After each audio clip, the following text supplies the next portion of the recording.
अर्थात आंवले के वृक्ष पर बैठकर आंवला नौमी से साधना करते हुए नेत्र बंद कर कर देव उठनी एकादशी तक भगवान तब साधना से जब पहली बार उठकर चरण रखते हैं तो मेरे नारायण का पहला चरण भगवान कुबेर भंडारी अर्थात कुबेर स्वयं कुबेर देव भगवान हाथ में ले और दूसरा चरण माता लक्ष्मी। देखिए भगवान नारायण के एक चरण को हाथ में ले रहे हैं, दूसरे चरण को लक्ष्मी ले रहे हैं। निवेदन करूंगा मैं आप सबसे, मान लो कोई व्यापार में अगर तकलीफ हो, कमाई अच्छी नहीं हो रही हो, व्यापार नहीं चल रहा हो, तो निवेदन करूंगा कि किसी के चक्कर में मत पड़ना, कहीं जाकर पूछना मत, केवल आने वाली कार्तिक के महीने में देव उठनी एकादशी, इस दिन एक सिक्का जब रात्रि को आप तुलसी जी की पूजन करें, ठाकुर जी की पूजन करें, एक सिक्का उसको नीचे रखकर उसको भगवान को विराजमान कर कर तुलसी माता या शालिग्राम जी को विराजमान कर कर फिर पूजन करें। सुबह ब्रह्म मुहूर्त में 4 बजे जब आप देवता को उठाएं, वहां पर जब दीपन करें और उठाने जाएं उस गन्ने की झोपड़ी के अंदर, तो वो सिक्के को अपने पल्लू में डालकर हल्दी की कटोरी में भरकर दुकान में, व्यापार में, व्यवसाय में रख दें। अगली एकादशी तक बताना जरूर कि कितना लाभ मिला, कितना कमाया, सूचना जरूर देना हो। श्री शिवाय नमस्ते। हर हर महादेव। पूज्य पर देखने सभी को पाए क्योंकि देखने के लिए नारायण मेरे जब चैनल देव को लाइक उठनी करना एकादशी पर करें। उठते हैं, जब मेरे भगवान विष्णु अपना चरण नीचे रखते हैं, तो एक कुबेर और दूसरी स्वयं लक्ष्मी भगवान के चरण को अपने हाथों में झेल लेती है। तो जिस स्थान पर आप देवता को उठा रहे हो, जिस स्थान पर आप भगवान की आराधना कर रहे हो, जिस स्थान पर आप भगवान को जगाने का प्रयास कर रहे हो, वहां आप अगर लक्ष्मी को विराजमान कर देंगे तो नारायण का चरण और लक्ष्मी दोनों कुबेर के साथ हमें प्राप्त हो। किसी लड़का और लड़की का विवाह नहीं हो रहा, 30 साल हो गए, 32 साल हो गए, 34 साल हो गए, लड़का लड़की का विवाह ही नहीं हो रहा, बहुत टेंशन है माता। कोई मंगली है, कोई मांगलिक है, कोई मांगलिक है, कोई मंगल है, संबंध हो ही नहीं रहा, बहुत प्रयास कर रहे हैं। 4 दिशा का स्मरण करिए, पूरब पश्चिम उत्तर दक्षिण। हथेली पर आटे का दीप लगाइए लीजिए और 4 बत्ती उसमें अलग अलग रखिए। थोड़ा सा पीला चावल हल्दी में कर उसमें डाल दीजिए।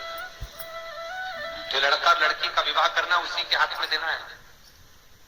और देव उठनी एकादशी के दिन, जिस दिन देवता उठेंगे, जिस जगह पर तुलसी शालिग्राम का आप पूजन करते हो, गन्ने के नीचे, ईख के नीचे तुलसी का क्यारा रखकर पूजन करते हो, वहां पर भगवान शिव और भगवान नारायण का नाम लेकर उस दिए को दबा दीजिए और वहीं पर हल्दी का तिलक उस लड़का या लड़की का कर दीजिए और उसके हाथ में थोड़ी सी हल्दी लगा दीजिए। महाराज 2.5 महीने 3 महीने तो बहुत हो गए, उस बच्चा और बच्ची का विवाह पक्का हो जाए। 1 महीने में 2 वस्त्र की महत्वता होती है, ध्यान लगाना जरा। जितनी भी माताएं बैठी हैं। श्री शिवाय नमस्तुभ्यम। हर हर महादेव। पूज्य प्रदीप मिश्रा जी ने देव उठनी ग्यास के बहुत अच्छे और अचूक उपाय बताए हैं। पूज्य प्रदीप मिश्रा जी ने बताया है, अगर किसी लड़के या लड़की की शादी नहीं हो रही है तो हमें एक आटे का दीपक लेना है, उसमें 4 बत्ती लगानी है और 4 बत्ती लगाकर हमें उसमें थोड़े से पीले चावल डाल देने हैं, हल्दी लगाकर उसी हल्दी का टीका हमें उस लड़के या लड़की को लगा देना है जिसकी शादी नहीं हो रही है। तो पूज्य प्रदीप मिश्रा जी ने बताया है कि यह 2.5 या 3 महीने ही लगेंगे, रिश्ता पक्का हो जाएगा। पूज्य प्रदीप मिश्रा जी के उपाय देखने के लिए मेरे चैनल को लाइक, कमेंट और शेयर जरूर करें। मेरा चैनल है धार्मिक वीडियो और पूज्य प्रदीप मिश्रा जी के उपाय देखने के लिए वीडियो को पूरा देखिए। चाहे वो सासू माँ हो, चाहे बहनें हो, बेटियां भी कभी ना कभी बहू बनेंगी और आप भी कभी ना कभी सास बनेंगे। इस कार्तिक महीने में 2 वस्त्र का विधान है, एक वस्त्र और एक लाल कलर का वस्त्र। एक पीला वस्त्र है, एक लाल वस्त्र। आज देव उठनी एकादशी है, ऐसी कोई माता नहीं होगी जो अपने घर में तुलसी जी का पूजन नहीं करे। घर की माँ यदि आज देव उठनी एकादशी के दिन लाल वस्त्र, वैकुंठ। वैसे तो पचवीजन का महत्व बताया गया है स्कंद पुराण में, जो 5 दिन की चीजें होती हैं। अवलंबनी से जो क्रम पचवीजन का चालू होता है, पूर्णिमा तक, वैकुंठ चतुर्दशी के क्रम तक, उसका जो महत्व, इन 5 दिनों की महत्वता वैसे स्कंद पुराण में कही गई है, पर आप समझें उसको।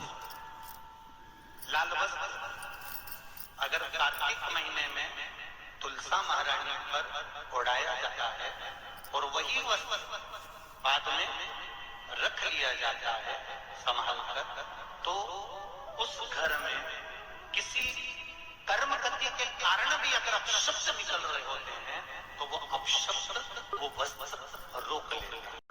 कौन सा वस्त्र? लाल वस्त्र, पीला वस्त्र।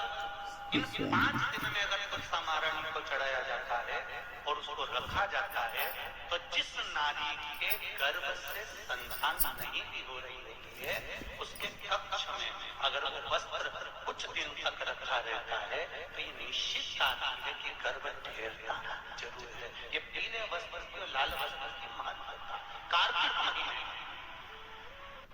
सब बोलिए एक बार जमकर, श्री शिवाय नमस्तुभ्यम। प्रैक्टिकल जरूर करना, कहीं सीओर वाला महाराज झूठ तो नहीं बोल रहा। शास्त्रों की बातें हमारे जीवन में हमें सुख प्रदान करे, इसलिए इस भाव का आनंद करते हुए आज की कथा को विराम देते हैं। पूज्य प्रदीप मिश्रा जी ने बताया कि आंवला नवमी से लेकर और देव उठनी ग्यारस तक पीले और लाल वस्त्र का बहुत महत्व होता है। पूज्य प्रदीप मिश्रा जी ने बताया कि अगर हम लाल रंग का वस्त्र माता तुलसी रख कर अपनी तिजोरी में रख लेते हैं तो हमारे घर में चाहे कैसा भी लड़ाई झगड़ा हो या अपशब्द हो, वो सभी रुक जाते हैं। और पूज्य प्रदीप मिश्रा जी ने बताया है कि अगर हम माता तुलसी को पीले रंग का वस्त्र समर्पित करते हैं और अगर हमारे घर में कोई ऐसी औरत है जिसका गर्भ धारण नहीं हो रहा है, तो ऐसा करने से उस पीले रंग के वस्त्र को हम अगर उस औरत के कक्ष में रख देते हैं तो गर्भ धारण की संभावनाएं बढ़ जाती हैं। पूज्य प्रदीप मिश्रा जी ने बहुत अच्छे और अचूक उपाय बताए हैं। अगर आपकी भी कोई मनोकामना अधूरी है तो आप भी ये उपाय करके अपनी मनोकामना पूर्ण कर सकते हैं। श्री शिवाय नमस्तुभ्यम। हर हर महादेव। पूज्य प्रदीप मिश्रा जी के उपाय देखने के लिए मेरे चैनल को लाइक, कमेंट और शेयर जरूर करें।